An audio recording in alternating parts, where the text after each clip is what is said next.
ଜଗନ୍ନାଥ ସାଙ୍ଗମାନେ ନମସ୍କାର ଦର୍ଶକ ବନ୍ଧୁ ଆସନ୍ତୁ ଆଜି ଶୁଣିବା ଶ୍ରୀ ଲିଙ୍ଗରାଜଙ୍କ ଆତ୍ମକାହାଣୀ। ଆମ ଓଡ଼ିଶାର ଅନେକ ଶୈବପୀଠ ମଧ୍ୟରୁ ଶ୍ରୀ ଲିଙ୍ଗରାଜ ମନ୍ଦିର ସର୍ବପୁରାତନ, ଯାହାଙ୍କ ବନ୍ଦନା ସ୍କନ୍ଦ ପୁରାଣରେ ରହିଛି। କିନ୍ତୁ ଦଶବନ୍ଧୁ, ଆପଣଙ୍କ ମନରେ ପ୍ରଶ୍ନଟିଏ ଆସୁଥିବ ଯେ ଯଦି ଭଗବାନ ଶିବଙ୍କର ଅତି ପ୍ରିୟ ଜାଗା କାଶୀ, ତେବେ ଏକାମ୍ବରର ଉତ୍ପତ୍ତି ହେଲା କେମିତି?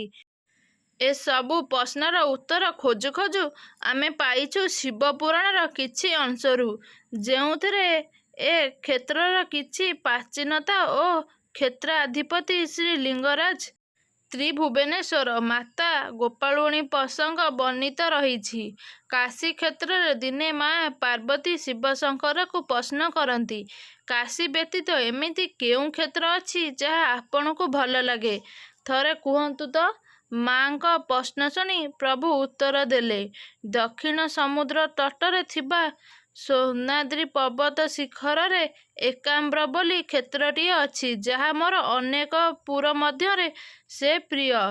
ଏକ ଆମ୍ବ ଗଛ ମୂଳରେ ସ୍ୱୟମ୍ଭୁ ଲିଙ୍ଗ ଭାବରେ ରହିଛି, ଯାହା ଅନ୍ୟତମ ପ୍ରିୟ ନିବାସ।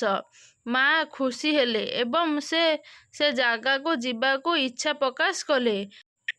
କାଳତରଣେ ମା ଆସି ପହଞ୍ଚିଲେ ସେହି ଏକାମ୍ର କ୍ଷେତ୍ରରେ। ସୌନାଦ୍ରୀ ପର୍ବତରେ ସେହି ଶିବଲିଙ୍ଗ ଦର୍ଶନରେ ଅଭିଭୂତ ହୋଇ ମା ପାର୍ବତୀ ଗୋଟିଏ ଦୃଶ୍ୟ ତାଙ୍କୁ ଚମକାଇ ଦେଲା। କିଛି ଗାଈ ସେହି ଦିବ୍ୟ ସ୍ୱୟମ୍ଭୁଲିଙ୍ଗ ଉପରେ ପହ୍ନା ପସାରି ଦୁଧ ଦେଉଛନ୍ତି। ବୋଲନ ମାନି ସେ ହୁରୁଡ଼ି ଯାଉଛନ୍ତି, ଆଉ ସେହି କନ୍ଧାବତୀ ନଦୀ ସଙ୍ଗନ ଗୋସାବରସ୍ତର ଘାଟରେ ଲୀନ ହୋଇଯାଉଛନ୍ତି। ଏ କାମ ପ୍ରତ୍ୟହ ଦେଖିବା ପରେ ମାତା ଗାଈକୁ ଆୟତ୍ତ କରିବା ପାଇଁ ଚେଷ୍ଟା କରନ୍ତି। ନିଜର ଦିବ୍ୟ ସ୍ୱରୂପକୁ ଗୋଟିଏ ସାଧାରଣ ଗରୁଡ଼ୁଣୀ ବା ଗୋପାଳୁଣୀର ରୂପ ଦିଅନ୍ତି। ଗାଈମାନେ ଏଥର ମାଙ୍କ ବୋଲ ମାନନ୍ତି। ମାଙ୍କୁ ଏ କ୍ଷେତ୍ରଟି ଭଲ ଲାଗେ। ସେ ଏଇଠି ନିବାସ କରନ୍ତି ଗୋପାଳୁଣୀ ଭାବରେ। ସେହି ସମୟରେ ଦୁଇଟି ଅସୁରଙ୍କର ଦୃଷ୍ଟି ପଡ଼େ ମାଙ୍କ ଉପରେ। ନାମ ଥିଲା କୀର୍ତ୍ତି ଓ ଦାଶ। ସେମାନେ ମାଙ୍କୁ ବିବାହ କରିବାକୁ ଆଗ୍ରହ ମନ କରନ୍ତି। ଅସୁରଙ୍କ ମାୟାବୀ ରୂପ ପାଇ ମା ଗୋଟିଏ ଉପାୟ ଚିନ୍ତା କରନ୍ତି। କୁହନ୍ତି, ତୁମେ ଦୁହେଁ ମୋତେ କାନ୍ଧରେ ବସାଇ ଏ କ୍ଷେତ୍ର ବୁଲାଇ ଆଣ।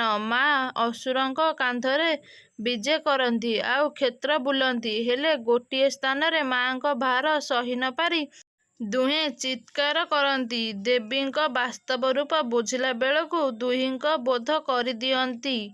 ଯେଉଁ ସ୍ଥାନରେ ଉଚ୍ଚ ଅସୁରଦ୍ୱୟଙ୍କର ନିଧନ ହୁଏ, ସେ ବିରାଟ ଗାତରେ ପରିବର୍ତ୍ତନ ହୁଏ। ଲୋକମୁଖରେ ତାହା ଏବେ ଦେବୀ ପାଦହରା ପୁଷ୍କରିଣୀ ଓ ଏହିଠାରେ ମହାପ୍ରଭୁ ଲିଙ୍ଗରାଜ ମା ପାର୍ବତୀଙ୍କୁ ଗୋପାଳୁଣୀ ସ୍ୱରୂପରେ ବାସ କରିବାକୁ ନିର୍ଦ୍ଦେଶ ଦେଇଥିଲେ।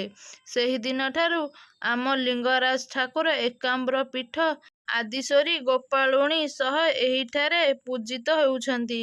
ଏବେ ମଧ୍ୟ ଆପଣ ଲିଙ୍ଗରାଜ ମନ୍ଦିରକୁ ଗଲେ ସମସ୍ତେ କହିବେ, ଲିଙ୍ଗରାଜ ମହାପ୍ରଭୁଙ୍କ ଦର୍ଶନ କରିବା ଆଗରୁ ଏହି ପୀଠରେ ଆଦିଶ୍ୱରୀ ଦେବୀ ମା ଗୋପାଳୁଣୀଙ୍କର ଥରେ ଦର୍ଶନ କରନ୍ତୁ। ଦେଖିଲେ ତ ଦର୍ଶକବନ୍ଧୁ, ଆମ ଲିଙ୍ଗରାଜ ମନ୍ଦିର କେତେ ପ୍ରାଚୀନ। ଏହି ଷ୍ଟୋରିଟି ଆପଣମାନଙ୍କୁ କିପରି ଲାଗିଲା ନିହାତି କମେଣ୍ଟ ବକ୍ସ ମାଧ୍ୟମରେ ଆପଣମାନଙ୍କର ମତାମତ ଜଣାଇବାକୁ ଭୁଲିବେନି। ଷ୍ଟୋରିଟି ଆପଣମାନଙ୍କୁ ଭଲ ଲାଗିଥିଲେ ପ୍ଲିଜ୍ ଲାଇକ୍, ସେୟାର, ସବସ୍କ୍ରାଇବ୍ କରିବାକୁ ଜମାରୁ ବି ଭୁଲିବେନି। ରହୁଛି, ଜୟ ଜଗନ୍ନାଥ, ନମସ୍କାର।